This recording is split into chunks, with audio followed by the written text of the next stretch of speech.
Quelles sont tes racines et tes fondations? Mes racines. Alors, là, il faut repartir. Bon, on devrait dire du côté de mon père. Mes racines, il est né à Villeverac. Donc, on est vraiment d'ici. Villeverac est venu à Metz par la suite. Mes grands-parents étaient à Metz. Donc, du côté de mon père, on a des racines assez ancrées ici. Et du côté de ma mère est née à Casablanca. Donc, elle est venue après en France avec ses parents, ce qu'on appelle les pieds noirs. Et voilà, donc c'est mes deux racines des deux côtés. Et toujours un petit peu fier de ses racines. D'abord, qu'est-ce que tu peux me dire de tes parents? Ça, c'est une question un peu compliquée. Que dire, hein. Je vais commencer plutôt par le moins bon. On va dire, voilà. La relation avec mon père a jamais été fusionnelle, loin de là. Donc, c'était compliqué. Voilà, mon père, ça a toujours été compliqué. On a été en conflit très, très souvent. Donc, voilà. Avec mon père, c'était assez compliqué, une éducation très, très rude. Et après, ma mère, c'était juste du bonheur, quoi. Ma mère était, voilà, il suffit d'en parler dans Metz, connue, sa gentillesse. Voilà. Voilà, c'est pas compliqué. De toute façon, il suffit de sortir dans la rue, demander si les gens connaissaient Françoise. Voilà, tous les mots qui vont ressortir, ça va être la gentillesse, voilà, la sympathie. Ma mère, oui, partout où elle est passée, elle a laissé une trace de joie, voilà, elle était gentille, elle cherchait à faire plaisir à tout le monde, c'était voilà, le cœur sur la main, tout ce qu'elle a fait partout. Sur l'éducation des enfants, que ce soit dans sa famille, dans sa relation de couple, bon, ouais, ouais, aussi. Dans les commerces où elle a travaillé à la boulangerie Barès, elle a travaillé au bar, elle a eu son magasin. Voilà, elle était connue en plus. Voilà, quand on parle de Françoise, les gens savent de qui on parle, quoi. C'est ouais, la trace qu'elle a laissée, c'est ça, son image. Euh, Moi, tout le monde me dit, ah, ta mère, elle était gentille, qu'elle était machin, elle était, voilà. C'est la trace qu'elle a laissée, ouais. Et puis c'était ça. On peut pas dire le contraire. Qu'est-ce que tu as appris d'eux? Alors, malgré les conflits avec mon père, j'en ai quand même appris pas mal.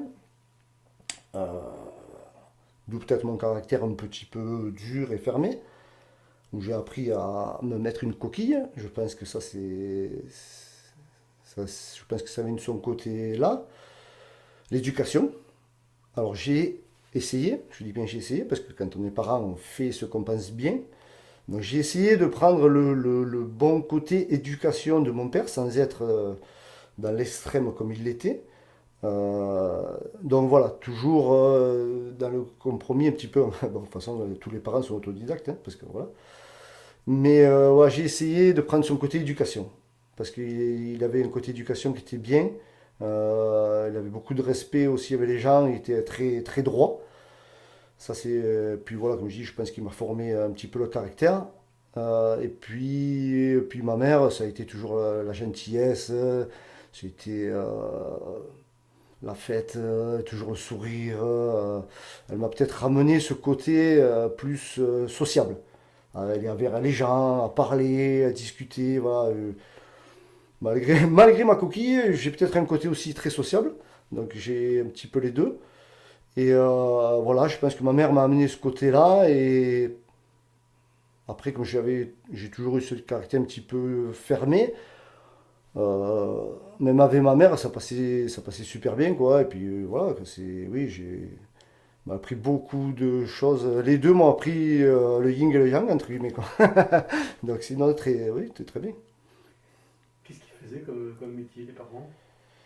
Alors, mon père était pêcheur, puis plâtrier. Parmi les derniers plâtriers, il y en a encore un tout petit peu, mais bon, voilà. Mais parmi les derniers plâtriers vraiment, vraiment manuels, puis a basculé, comme beaucoup de plâtriers, dans le placo. Donc j'ai appris un petit peu le plâtre au tout début avec mon père.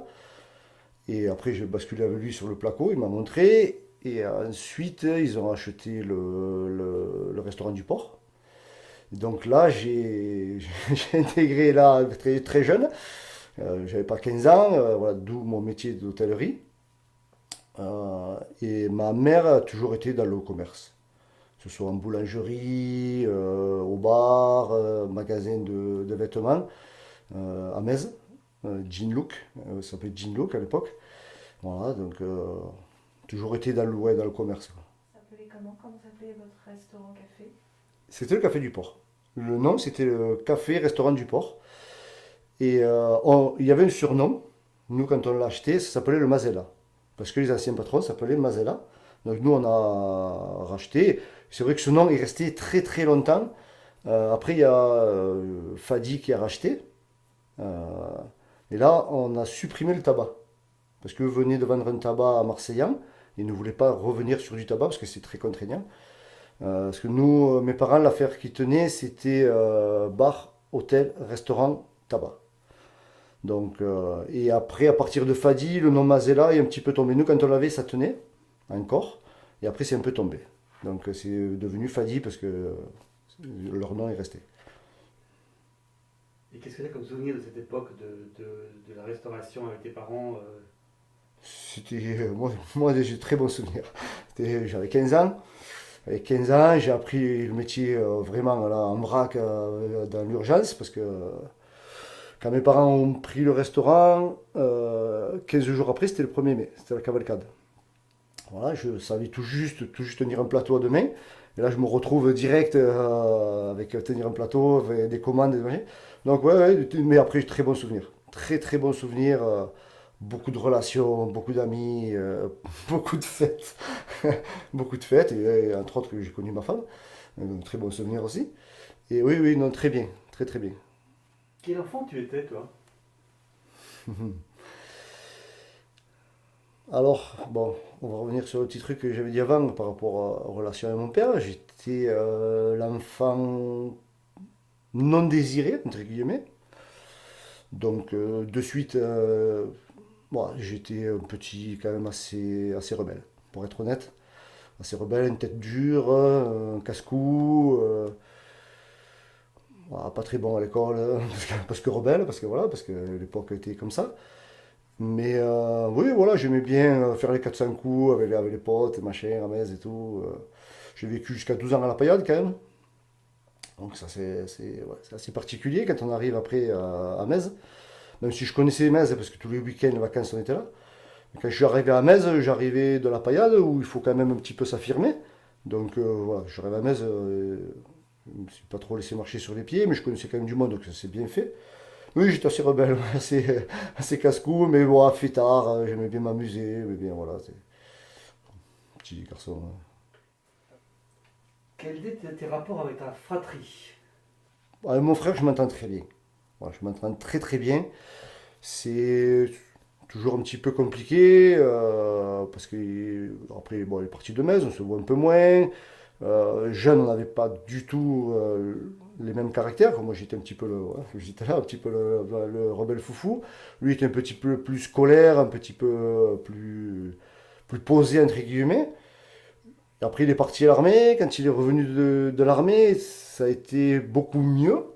On s'est vraiment rapproché. Et moi, je pense qu'on est proches. On est très proches. On s'entend très bien. Donc oui, moi j'ai une très bonne relation avec mon frère. Ouais. Et quand vous étiez petit? Moi je suis le plus jeune. Je suis le plus jeune de 22 mois. Je suis le plus jeune de 22 mois et voilà. Ouais, enfin, j'étais un peu plus virulent, donc petit, oh, c'est frité un peu. Enfin, deux garçons, bon voilà, c'est deux garçons des années très très proches, assez proches. Ouais, c'est un petit peu, bon, pas méchant, hein, mais c'est un petit peu frité comme de frangins qui, voilà. Mon frère, bon, c'est l'aîné. Et moi, entre guillemets, j'étais pas prévu, on va le dire comme ça. J'étais pas prévu. Euh, donc, mon père me l'a fait quand même ressentir tout le temps. Il n'y a pas d'autre mot. Jus- Jusqu'au moment où je suis parti de chez moi en fait.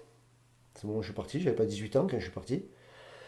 Donc voilà, mon frère était entre guillemets, oh, voilà, pas non plus, voilà, mais entre guillemets un petit peu choyé. Et puis moi, pas du tout, quoi. Moi, c'était plutôt. Et puis mon caractère aussi, il a dû y jouer. C'est que j'étais assez, voilà, comme ça. Donc moi, j'avais des gros conflits avec mon père. Voilà, oui, c'était chaud. Et puis après, la vie, elle a fait que, voilà, c'est pour ça d'ailleurs que je suis parti très tôt de chez moi. Je suis parti très tôt de chez moi. Je venais juste de rencontrer aussi ma femme. Donc moi je suis parti et voilà quoi. Donc après, c'était toujours tendu, parce que ça a toujours été tendu hein, jusqu'à la fin. Mais avec mon père, après, il s'est vite aperçu que j'étais capable de vivre seul. Voilà, d'être autonome et de m'assumer tout seul. Donc ça l'a fait un petit peu changer, je dirais. Mais alors, pourquoi je pense que c'est parce que j'étais pas trop désiré à la base, on va dire. C'est l'accident ça arrive. Mais bon, voilà, j'ai été pour rien. Est-ce que tu as eu l'occasion d'en parler avec lui ou pas du tout? C'est compliqué de parler à mon père. C'est compliqué. Euh, non. Pour être honnête, non. Euh, Le problème, c'est que chaque fois qu'on a voulu avoir des discussions, c'était sur des tons très hauts. Donc forcément, c'est pas constructif. Donc voilà, donc pas spécialement, non. Non, pas spécialement, parce que c'était pas... Est-ce que tu as pu rencontrer ton père lorsque tu travaillais avec lui? Ah oui, oui, oui, oui, mais oui, j'ai travaillé avec mon père, et oui, et puis ça a été... Encore là, ça a été une des périodes même les plus compliquées relationnellement. C'était très très compliqué. Travailler là, en l'occurrence, travailler en famille, ça a été très compliqué. En même temps, ce rapport-là m'a peut-être aidé dans mon rapport professionnel avec mes enfants. Voilà. Il y a beaucoup de choses que j'ai appris qui n'étaient pas bonnes pour moi. Donc je voulais surtout pas projeter ça sur mes enfants ou faire la même chose, quoi. Donc je pense avoir réussi parce que c'est très très très bien entendu. Mais oui, ça a été une période très très compliquée avec mon père. Oui, très très compliquée. Parce que justement, j'allais plus à l'école, donc il fallait que je travaille. Et voilà, donc mon frère, lui, continuait ses études. Donc voilà, j'étais encore une fois le vilain petit garçon. Donc voilà, oui, c'était. Et puis on avait deux caractères très forts. Donc ça partait vite. Ouais. Et quand tu étais petit, c'était quoi tes rêves? Ouf, quand j'étais petit, alors, mes rêves, il y en a un que j'ai réalisé, c'est que je voulais être papa jeune. Donc ça, c'est le hasard de la vie qui fait que ça puisse se faire. Parce que j'ai été père à 23 ans. Et alors, les rêves de la vie, c'était voilà, être papa jeune, mais je voulais être propriétaire à tout prix. C'était ma tête. À 20-30 ans, ça ne s'est pas fait. Même bien après. Je voulais mon métier, un petit peu, tout ce qui était un petit peu métier, tout ça. C'était ou dans le sport, professionnellement, un petit peu dans le sport, rentrer vraiment dans le côté sportif, mais plus sportif, plus qu'éducateur qui est venu après, mais j'étais plus là, ou gendarmerie, ou j'étais un peu plus dans des... Mais ça c'était petit, hein, parce qu'après c'était pas possible. Donc ouais, c'était des rêves un petit peu comme ça, quoi. Durant ta scolarité, quel élève tu étais? C'est pas terrible tout ça. Non, c'était... Ouais, c'était un élève ouais, un peu perturbateur quand même, hein, parce que moi j'étais pas... Alors j'étais pas, voilà, à foutre le bordel comme on dit enfin, hein, comme chez nous. Mais ouais, j'étais... Puis j'aimais pas ça, donc déjà ça le fait. Parce que ouais, j'ai quitté l'école, j'avais 14 ans et demi. Mais ouais, non, alors pas méchant, à me faire trouver avec des heures de colle toutes les semaines, tout ça. Mais ouais, j'étais pas passionné, donc forcément... Moi, j'étais plus, je sais pas, j'ai plus la tête avec les copains qu'à étudier. Donc,